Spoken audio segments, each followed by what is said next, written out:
नमस्कार दोस्तों, स्वागत है आपका मेरे चैनल शिखर कहानियों में। आज की कहानी है मुंशी प्रेमचंद्र के द्वारा लिखी गई नेकी। सावन का महीना था। देवती रानी के पाँव में मेहंदी रचाई, मांग चोटी सवारी और तब अपनी बूढ़ी सास से जाकर बोली, अम्मा जी, आज मैं भी मेला देखने जाऊंगी। रेवती पंडित चिंतामणि की पत्नी थी। पंडित जी ने सरस्वती की पूजा में ज्यादा लाभ न देखकर लक्ष्मी देवी की पूजा करनी शुरू कर दी। लेन देन का कारोबार करते थे, मगर और महाजनों के विपरीत खास खास हालातों के सिवा 25% से ज्यादा सूद लेना उचित ना समझते थे। रेवती की सास बच्चे को गोद में लिए खटोले पर बैठी थी। बहू की बात सुनकर बोली, भीग जाओगी तो बच्चे को जुकाम हो जाएगा। रेवती, नहीं अम्मा, कुछ देर न लगेगी, अभी चली आऊंगी। रेवती के 2 बच्चे थे, एक लड़का दूसरी लड़की। लड़की अभी गोद में थी और लड़का हीरामन 7वें साल में था। रेवती ने उसे अच्छे अच्छे कपड़े पहनाए, नजर लगने से बचाने के लिए माथे और गालों में काजल के टीके लगा दिए, गुड़िया पीटने के लिए कच्ची रंगीन छड़ी दे दी और अपनी सहेलियों के साथ मेला देखने चली। क्षीरसागर सागर के किनारे औरतों का बड़ा जमघट था। नीलगू घटाएं छाई हुई थीं। औरतें 16 श्रृंगार किए सागर में खुले हुए हरे भरे सुंदर मैदान में सावन की रिमझिम वर्षा की बहार लूट रही थीं। शाखों में झूले पड़े थे, कोई झूला झूलती, कोई मल्हार गाती, कोई सागर के किनारे बैठी लहरों से खेलती। ठंडी ठंडी खुशगवार पानी की हल्की हल्की फुहार, पहाड़ियों की निखरी हुई हरियावल, लहरों की दिलकश झकोले मौसम को ऐसा बना रहे थे कि उसमें संयम टिक न पाता था। आज गुड़िया की विदाई है, गुड़िया अपने ससुराल जाएगी। कुंवारी लड़कियां हाथ पांव में मेहंदी रचाए, गुड़िया को गहने कपड़े से सजाए उन्हें विदा करने आई हैं। उन्हें पानी में बहाती हैं और छक छक कर सावन के गीत गाती हैं। मगर सुख चैन के आंचल से निकलते ही इन लाड़ प्यार में पली हुई गुड़ियों पर चारों तरफ की छड़ियां और लकड़ियों की बौछार होने लगती है। रेवती यह सैर देख रही थी और हीरामन सागर की सीढ़ियों पर और लड़कियों के साथ गुड़ियां पीटने में लगा हुआ था। सीढ़ियों पर काई लगी हुई थी। अचानक उसका पांव फिसला तो पानी में जा पड़ा। रेवती चीख मारकर दौड़ी और सर पीटने लगी। दम के दम में वहां मर्दों और औरतों का ठग लग गया, मगर यह किसी की इंसानियत तकाजा न करती थी कि पानी में जाकर मुमकिन हो तो बच्चे की जान बचाएं। सांवरे हुए बाल न बिखर जाएंगे, धुली हुई धोती न भीग जाएगी। कितने ही मर्दों के दिल में यह मर्दाना ख्याल आ रहे थे। 10 मिनट गुजर गए, मगर कोई आदमी हिम्मत करता नजर न आया। गरीब रेवती पिछाड़े खा रही थी। अचानक उधर से एक आदमी अपने घोड़े पर सवार चला आता था। यह भीड़ देखकर उतर पड़ा और एक तमाशाई से पूछा, यह कैसी भीड़ है? तमाशाई ने जवाब दिया, एक लड़का डूब गया है। मुसाफिर, कहाँ? तमाशाई, जहाँ वह औरत खड़ी रो रही है। मुसाफिर ने फौरन अपनी गाड़ी की मिजाई उतारी और धोती कसकर पानी में कूद पड़ा। चारों तरफ सन्नाटा छा गया। लोग हैरान थे कि यह आदमी कौन है। उसने पहला गोता लगाया, लड़के की टोपी मिली। दूसरा गोता लगाया तो उसकी छड़ी हाथ लगी और तीसरे गोते में के बाद जब वह ऊपर आया तो लड़का उसकी गोद में था। तमाशाइयों ने जोर से वाह वाह का नारा बुलंद किया। माँ दौड़कर बच्चे से लिपट गई। इसी बीच पंडित चिंतामणि के और कई मित्र आ पहुंचे और लड़के को होश में लाने की फिक्र करने लगे। आधे घंटे में लड़के ने आंखें खोल दी। लोगों की जान में जान आई। डॉक्टर साहब ने कहा, अगर लड़का 2 मिनट पानी में रहता तो बचना असंभव था। मगर जब लोग अपने गुमनाम भलाई करने वाले को ढूंढने लगे तो उसका कहीं पता न था। चारों तरफ आदमी दौड़ाए, सारा मेला छान मारा, मगर वह नजर न आया। 20 साल गुजर गए। पंडित चिंतामणि का कारोबार रोज बरोज बढ़ता गया। इस बीच में उसकी माँ ने 7 यात्राएं की और मरी तो ठाकुर द्वार तैयार हुआ। रेवती बहू से सास बनी। लेन देन बही खाता हीरामणि के साथ में आया। हीरामणि अब वह हष्ट पुष्ट लंबा तगड़ा नौजवान था, बहुत अच्छे स्वभाव का नेक। कभी कभी बाप से छिपाकर गरीब आसामियों को यूं ही कर्ज दे दिया करता था। चिंतामणि ने कई बार इस अपराध के लिए बेटे को आंखें दिखाई थी और अलग कर देने की धमकी दी थी। हीरामणि ने एक बार एक संस्कृत पाठशाला के लिए 50 रुपए चंदा दिया। पंडित जी उस पर ऐसे क्रुद्ध हुए कि 2 दिन तक खाना नहीं खाया। ऐसे अप्रिय प्रसंग आए दिन होते रहते थे। इन्हीं कारणों से हीरामणि की तबीयत बाप से कुछ खिंची रहती थी, मगर उसकी यह सारी शरारतें हमेशा रेवती की साजिश से हुआ करती थीं। जब कस्बे की गरीब विधवाएं या जमींदार के सताए हुए असमियों की औरतें रेवती के पास आकर हीरामणि को आंचल फैला फैला कर दुआएं देने लगती, तो उसे ऐसा मालूम होता कि मुझसे ज्यादा भाग्यवान और मेरे बेटे से ज्यादा नेक आदमी दुनिया में कोई न होगा। तब उसे बरबस वह दिन याद आ जाता जब हीरामणि कीरा सागर में डूब गया था, और उस आदमी की तस्वीर उसकी आंखों के सामने खड़ी हो जाती जिसने उसके लाल को डूबने से बचाया था। उसके दिल की गहराई से दुआ निकलती और ऐसा जी चाहता कि उसे देख पाती तो उसके पांव पर गिर पड़ती। उसे अब पक्का विश्वास हो गया था कि वह मनुष्य न था बल्कि कोई देवता था। वह अब उसे खटोले पर बैठी हुई जिस पर उसकी सास बैठती थी अपने दोनों पोतों को खिलाया करती थी।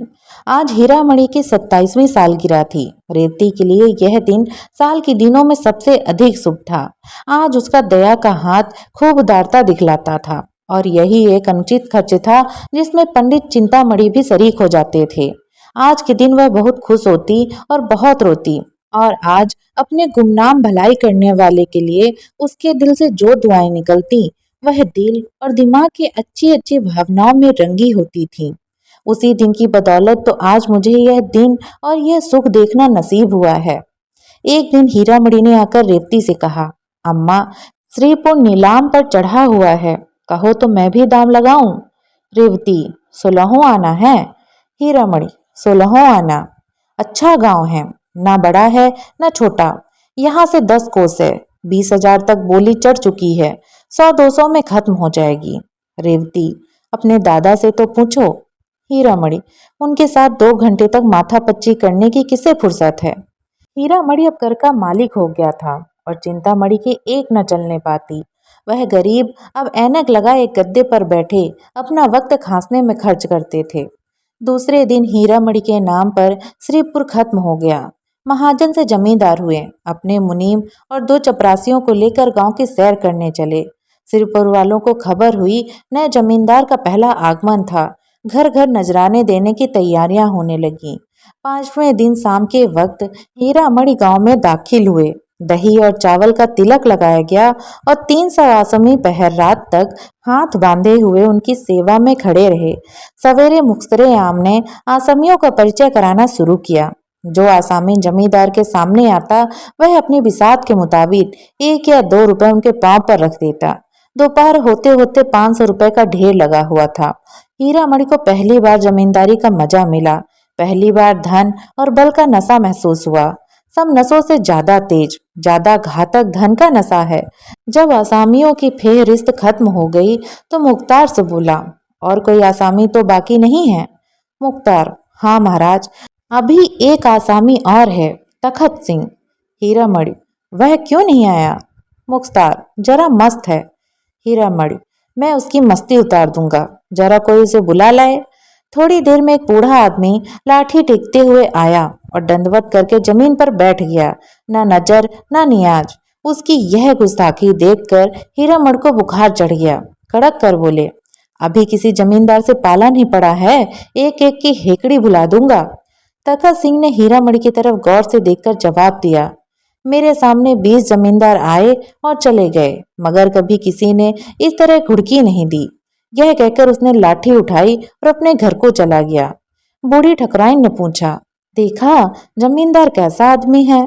तखत सिंह, अच्छे आदमी हैं, मैं उन्हें पहचान गया। ठकुराइन, क्या तुमसे पहले की मुलाकात है।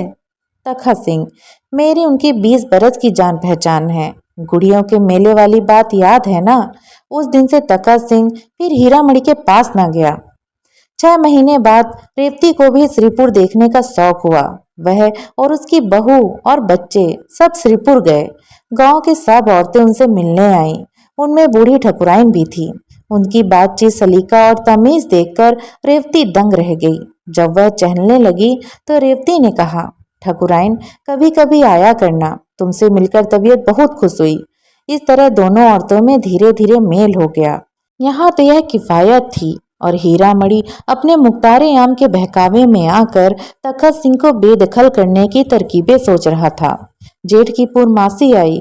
हीरामण की सालगिरह की तैयारियां होने लगी।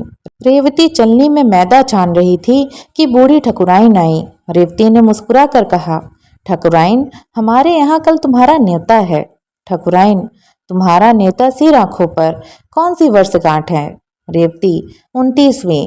ठकुराइन, नारायण करे, नारायण करे, अभी ऐसे ऐसे 100 दिन तुम्हें और देखने नसीब हों। रेवती, ठकुराइन, तुम्हारी जवान मुबारक हो। बड़े बड़े जंतर मंतर किए हैं, तब तुम लोगों की दुआ से यह दिन देखना नसीब हुआ है। यह तो 7वें ही साल में थे कि इनकी जान के लाले पड़ गए। कुड़ियों का मेला देखने गई थी, यह पानी में गिर पड़े। वारे एक महात्मा ने इनकी जान बचाई। इनकी जान उन्हीं की दी हुई है। बहुत तलाश करवाया, उनका पता न चला। हर वर्षगांठ पर उनके नाम के 100 रुपए निकाल रखती हूँ। 2000 से कुछ ऊपर हो गए। बच्चे की नीयत है कि उनके नाम से श्रीपुर में एक मंदिर बनवा दे। सच मानो ठकुराइन, एक बार उनके दर्शन हो जाते तो जीवन सफल हो जाता, जी की हवस निकल जाती। रेवती जब खामोश हुई तो ठकुराइन की आंखों से आंसू जारी थे। दूसरे दिन एक तरफ हीरामण की सालगिरह का उत्सव था और दूसरी तरफ तखत सिंह के खेत नीलाम हो रहे थे। ठकुराइन बोली, मैं रेवती रानी के पास जाकर दुहाई मचाती हूँ। तखत सिंह ने जवाब दिया, मेरे जीते जी नहीं। आषाढ़ का महीना आया। मेघराज ने अपनी प्राणदायी उदारता दिखाई। श्रीपुर के किसान अपने अपने खेत जोतने चले। तखत सिंह की लालसा भरी आंखें उनमें साथ साथ जाती, यहाँ तक कि जमीन उन्हें अपने दामन में छिपा लेती। तखत सिंह के पास एक गाय थी। वह अब दिन के दिन उसे चराया करता। उसकी जिंदगी का अब यही एक सहारा था। उसके उपले और दूध बेचकर गुजर बसर करता। कभी कभी फाके करने पड़ जाते। यह सब मुसीबतें उसने झेली, मगर अपनी कंगाली का रोना रोने के लिए एक दिन भी हीरामणि के पास न गया। हीरामणि ने उसे नीचा दिखाना चाहा था, मगर खुद उसे ही नीचा देखना पड़ा। जीतने पर भी उसे हार हुई। पुराने लोहे को अपनी नीच हटकी आंच से ना झुका सका। एक दिन रेवती ने कहा, बेटा, तुमने गरीब को सताया, अच्छा न किया। हीरामणि ने तेज होकर जवाब दिया, वह गरीब नहीं है, उसका घमंड मैं तोड़ दूंगा। दौलत के नशे में मतवाला जमींदार वह चीज तोड़ने की फिक्र में था जो कहीं थी ही नहीं। जैसे ना समझ बच्चा अपनी परछाई से लड़ने लगता है। साल भर तखत सिंह ने ज्यों त्यों करके काटा। फिर बरसात आई, उसका घर छाया न गया था। कई दिन तक मूसलाधार मेघ बरसा तो मकान का एक हिस्सा गिर पड़ा। गाय वहां बंधी हुई थी, दबकर मर गई। तखत सिंह को भी सख्त चोट आई। उसी दिन से बुखार आना शुरू हुआ। दवा दारू कौन करता? रोजी का सहारा था, वह भी टूटा। जालिम बेदर्द मुसीबत ने कुचल डाला। सारा मकान पानी से भरा हुआ, घर में अनाज का एक दाना नहीं। अंधेरे में पड़ा हुआ करा रहा था कि रेवती उसके घर आई। तखत सिंह ने आंखें खोली और पूछा, कौन है? ठकुराइन, रेवती रानी है। तखत सिंह, मेरे धन्य भाग, मुझ पर बड़ी दया की। रेवती ने लज्जित होकर कहा, ठकुराइन, ईश्वर जानता है मैं अपने बेटे से हैरान हूँ। तुम्हें जो तकलीफ हो मुझसे कहो। तुम्हारे ऊपर ऐसी आफत पड़ गई और हमसे खबर तक न की। यह कहकर रेवती ने रुपयों की एक छोटी सी पोटली ठकुराइन के सामने रख दी। रुपयों की झनकार सुनकर तखत सिंह उठ बैठा और बोला, रानी, हम इसके भूखे नहीं हैं। मरते दम गुनहगार न करो। दूसरे दिन हीरामणि भी अपने मुसाहिबों के लिए उधर से जा निकला। घिरा हुआ मकान देखकर मुस्कुराया। उसके दिल ने कहा, आखिर मैंने उसका घमंड तोड़ दिया। मकान के अंदर जाकर बोला, ठाकुर, अब क्या हाल है? ठाकुर ने धीरे से कहा, सब ईश्वर की दया है, आप कैसे भूल पड़े। हीरामणि को दूसरी बार हार खानी पड़ी। अब की यह आरजू कि तखत सिंह मेरे पांव को आंखों से चूमे, अब भी पूरी न हुई। उसी रात को वह गरीब, आजाद, ईमानदार और बेगरज ठाकुर इस दुनिया से विदा हो गया। बूढ़ी ठकुराइन अब दुनिया में अकेली थी। कोई उसके गम में शरीक और कोई उसके मरने पर आंसू बहाने वाला न था। कंगाली ने गम की आंच और तेज कर दी थी। जरूरतों की चीजें मौत के घाव को चाहे ना भर सकें, मगर मरहम का काम जरूर करती हैं। रोटी की चिंता बुरी बला है। ठकुराइन अब खेत और चार गाहों से गोबर चुन लाती और उपले बनाकर बेचती। उसे लाठी टेकते हुए खेतों को जाते और गोबर का टोकरा सिर पर रखकर बोझ में हाँफते हुए आते देखना बहुत ही दर्दनाक था। यहाँ तक कि हीरामणि को भी उस पर तरस आ गया। एक दिन उन्होंने आटा, दाल, चावल थालियों में रखकर उसके पास भेजा। रेवती खुद लेकर गई, मगर बूढ़ी ठकुराइन आंखों में आंसू भरकर बोली, रेवती, जब तक आंखों से सूझता है और हाथ पांव चलते हैं, मुझे और मरने वालों को गुनाहगार ना करो। उस दिन से हीरामणि को फिर उसके साथ अमली हमदर्दी दिखलाने का साहस ना हुआ। एक दिन रेवती ने ठकुराइन से उपले मोल लिए। गांव में पैसे के 3 उपले बिकते थे। उसने चाहा कि इससे 20 ही उपले लूं। उस दिन से ठकुराइन ने उसके यहाँ उपले लाना बंद कर दिए। ऐसी देवियां दुनिया में कितनी हैं? क्या वह इतना न जानती थी कि एक गुप्त रहस्य जबान पर लाकर मैं अपनी इन तकलीफों का खात्मा कर सकती हूँ? मगर फिर वह एहसान का बदला न हो जाएगा। मसल मशहूर है, नेकी कर और दरिया में डाल। शायद उसके दिल में कभी यह ख्याल ही नहीं आया कि मैंने रेवती पर कोई एहसान किया। यह वजहदार आन पर मरने वाली औरत पति के मरने के बाद 3 साल तक जिंदा रही। यह जमाना उसने जिस तकलीफ से काटा, उसे याद करके रोंगटे खड़े हो जाते हैं। कई कई दिन निराहार बीत जाते। कभी गोबर न मिलता, कभी कोई उपले चुरा ले जाता। ईश्वर की मर्जी, किसी घर भरा हुआ है, खाने वाला नहीं।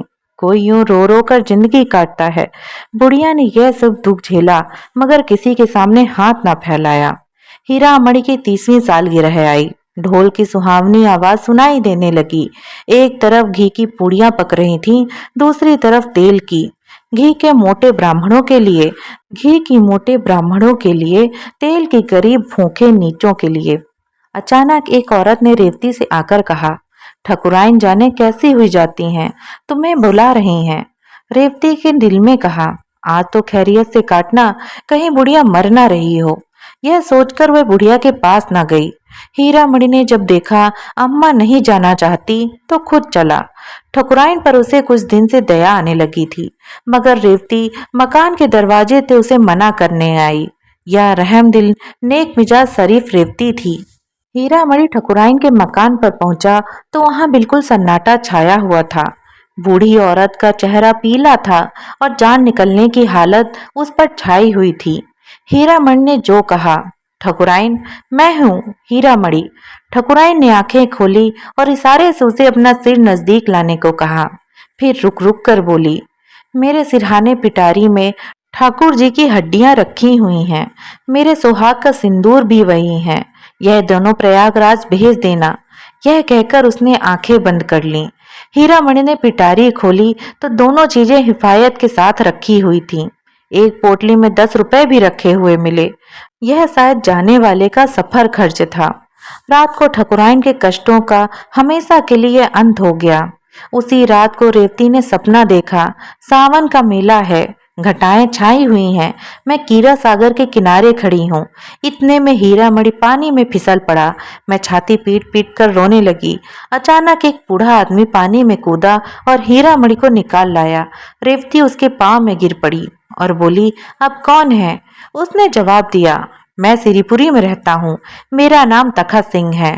श्रीपुर अब भी हीरामणि के कब्जे में है, मगर अब रौनक दोबला हो गई है। वहां जाओ तो दूसरे शिवालय का सुनहरा कलश दिखाई देने लगता है। जिस जगह तखत सिंह का मकान था, वहां अब शिवालय बन चुका है।